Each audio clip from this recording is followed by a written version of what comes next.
तो ड्रामा की शुरुआत में हम लोग देखते हैं कि ली कांग वो जो सबको रेस्टोरेंट लेकर आया था ट्रीट देने के लिए, वो सबको सर्व कर रहा था, जहाँ पे जू सेओन बहुत ज़्यादा घबराई हुई लग रही थी। वो सोच रही थी कि ये उसे सर्व करे, इससे बढ़िया वो खुद से कर ले, और वो चाहती थी कि जल्दी से रोस्ट हो जाए उसका चिकन। जैसे जैसे उसकी तरफ बढ़ता है वैसे वैसे वो और भी घबरा जाती है और चाहती थी कि उसका जल्दी से चिकन रोस्ट हो जाए, कि उसका सर्व किया हुआ चिकन ना लेना पड़े। ली कांग वो जू सेओन के पास आता है और उसे चिकन सर्व कर देता है, लेकिन वो बहुत ज़्यादा नाराज़ हो जाती है और सोचती है कि उसका चिकन नहीं खाएगी। जहाँ पे हम देखते हैं कि जिसके बाद हम देखते हैं कि स्कूल का जो डॉक्टर था वो उसे सर्व करता है चिकन, जिसे वो ले लेती है और वो लोग दोनों एक दूसरे को स्माइल पास करते हैं। हम देखते हैं कि जू सेओन उसका दिया हुआ खाना खा लेती है, जिसे देखकर वो स्माइल करने लगता है, और उन दोनों को एक दूसरे को स्माइल करता हुआ देख मी क्यांग कहती है कि तुम लोग क्या कर रहे हो। उन्हें स्माइल करता हुआ देख के ली कांग भी बहुत ज़्यादा अनकंफर्टेबल होने लगता है। ली कांग को ये जगह पसंद नहीं आ रही थी, तो वो कहता है कि हम लोग यहाँ अब नहीं खाएंगे, हम लोग दूसरी जगह चलते हैं, जहाँ पे वो कहता है कि ये मेरी ट्रीट है तो चलो सबको। यहाँ जू सेओन बहुत ज्यादा परेशान होती है और कहती है कि इतना सारा खाना छोड़ के अब हमें इसके पीछे जाना पड़ेगा। जहाँ पे हम देखते हैं कि स्कूल के प्रिंसिपल उसकी गाड़ी में जाकर बैठ जाते हैं और ली कांग को चोट भी लग जाती है। प्रिंसिपल ली कांग से माफी मांगने लगते हैं, जहाँ पे ली कांग कहता है कि आपको मुझे बहुत देर तक झेलना पड़ेगा। इन दोनों को ऐसे हाथ पकड़ते हुए जू सेओन और उसकी फ्रेंड देख लेते हैं, जहाँ पे वो लोग कह रहे होते हैं कि ये लोग दोनों इतने अच्छे दोस्त कहाँ से बने। लोग डिस्कस कर ही रहे होते हैं कि वो लोग दूसरे रेस्टोरेंट कैसे जाएंगे, जहाँ पे हम पीछे से देखते हैं कहते हैं कि मेरे पास भी एक कार है। जिसके बाद हम नेक्स्ट सीन में देखते हैं कि वो लोग उन्हीं डॉक्टर के कार में एक दूसरे के साथ आ रहे होते हैं, जहाँ पे वो बहुत ज़्यादा स्लो गाड़ी चला रहे होते हैं।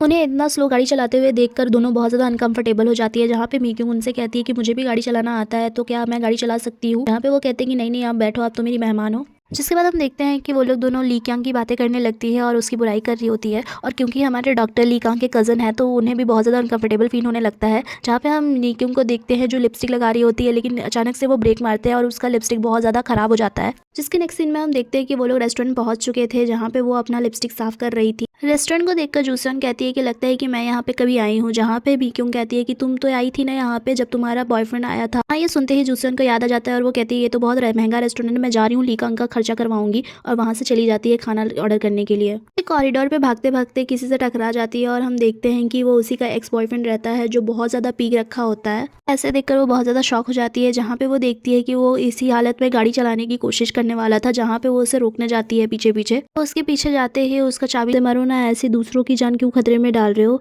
इससे जू सेओन का एक ट्रॉमा जुड़ा हुआ है, जिसे हमें बाद में बताया जाएगा। जिसके बाद हम देखते हैं ली कांग को, जो शो सुन के वो उसके पास जाता है। वहाँ पे उससे दिखता है कि जू सेओन और उसका एक्स बॉयफ्रेंड वहाँ पे लड़ाई कर रहे थे, जिसे देखकर वो वहाँ से जाता है। उससे उससे दोबारा चाबी छीन लेती है, जहाँ पे वो किसी को कॉल करना चाहती थी, लेकिन उसे वो इतना जोर का धक्का मारता है कि वो पीछे जाकर गिरने ही वाली थी कि ली कांग उसे पीछे से पकड़ लेता है। जहाँ पे ली कांग बहुत ज्यादा गुस्से में लग रहा था। यहाँ पे ली कांग जू सेओन के एक्स बॉयफ्रेंड की तरफ बढ़ता है और कहता है कि तुम इसे परेशान क्यों कर रहे हो, और यहाँ तक कि उसे पीछे वाले सीट पे ढकेल भी देता है, जहाँ पे वो जाके वहाँ पे गिर जाता है और जू सेओन से पूछता है कि तुम इस शराबी के साथ क्यों खड़ी हो। हाँ, जू सेओन उसे कोई जवाब नहीं देती है और कॉल करती है, यहाँ तक कि उसे एड्रेस भी बताती है। वो किसी इंसान को कॉल कर रही थी जो उसे उसके घर छोड़ दे। ऐसे ही वो अपने एक्स बॉयफ्रेंड के घर का पता बताती है। ली कांग बहुत ज्यादा शॉक होता है और पूछता है कि तुम इस शराबी के घर का पता कहाँ से जानती हो, जहाँ पे वो कहती है कि ये मेरा एक्स बॉयफ्रेंड है। जिससे देखकर वो बहुत ज्यादा शॉक होता है और सोचता है कि इतना ज्यादा हैंडसम है। सोचता है कि वो उससे पूछे कि अगर ये इतने ज्यादा हैंडसम लड़के को डेट कर सकती तो उसे क्यों नहीं, लेकिन वो उसे नहीं पूछता और वहां से चला जाता है। यहाँ पे जू सेओन को भी समझ में नहीं आ रहा था कि वो क्या बोलना चाहता है,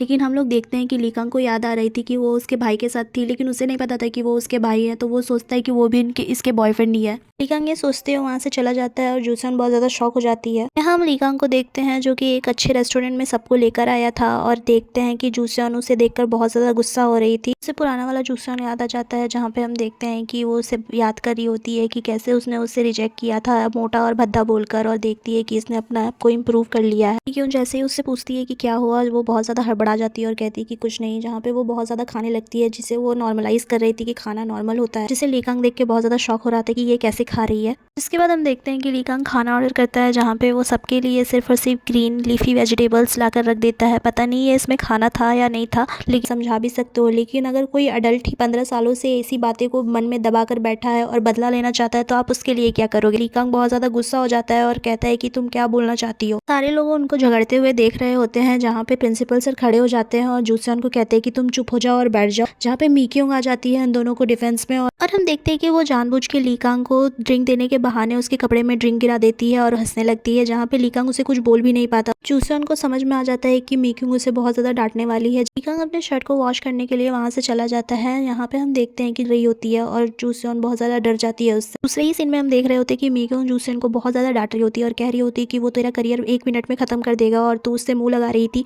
जहाँ पे जूसेon कहती है कि उसने ही पहले स्टार्ट किया था, मैंने तो उससे कुछ बोला भी नहीं था, मैं तो चुपचाप खा रही थी। लेकिन मीक्यूंग उसे पकड़ लेती है और कहती है कि तू उससे कुछ नहीं बोलेगी, वो कुछ भी बोले तो तू उससे इग्नोर कर। मीक्यूंग उसे कहती है कि तुझे अपनी टीम के बजट के बारे में उसी से बात करनी पड़ेगी और तू उससे दोस्ती कर लेगी तो ही अच्छा रहेगा। यहाँ लीकांग जूसेon उसकी बातें बिना सुने उसके पास आ जाती है और उसे लॉक कर देती है। जहाँ पे हम देखते हैं कि वो लोग बहुत ज्यादा करीब एक दूसरे के थे। लीकांग जूसेon को इतनी ज्यादा करीब देखकर बहुत ज्यादा अनकंफर्टेबल होने लगता है। उसके बाद हमें पास का सीन दिखाया जाता है जहाँ पे लीकांग अपने बगल में देख रहा था बेंच को जहाँ पे कोई नहीं बैठा हुआ था। लेकिन हम देखते हैं कि जैसे ही वो ऊपर देखता है वैसे ही उसे जूसेon दिखाई देती है जो कि बहुत ज्यादा प्यारी लग रही होती है। सीन प्रेजेंट पे आता है और हम देखते हैं कि वो लोग दोनों एक दूसरे को देख रहे होते हैं और लीकांग बहुत ज्यादा खुश हो रहा होता है कि जूसेon उसके पास है। लीकांग को लगता है कि अब उसका पेट खराब होगा, लेकिन वो सरप्राइज हो जाता है कि उसका पेट बिल्कुल भी खराब नहीं होता। हमारा ये पार्ट यहीं पे एंड होता है। तो अगर आपको हमारी वीडियो अच्छी लगे तो लाइक और शेयर जरूर करें और इस अगले पार्ट के लिए सब्सक्राइब करें। Bye bye.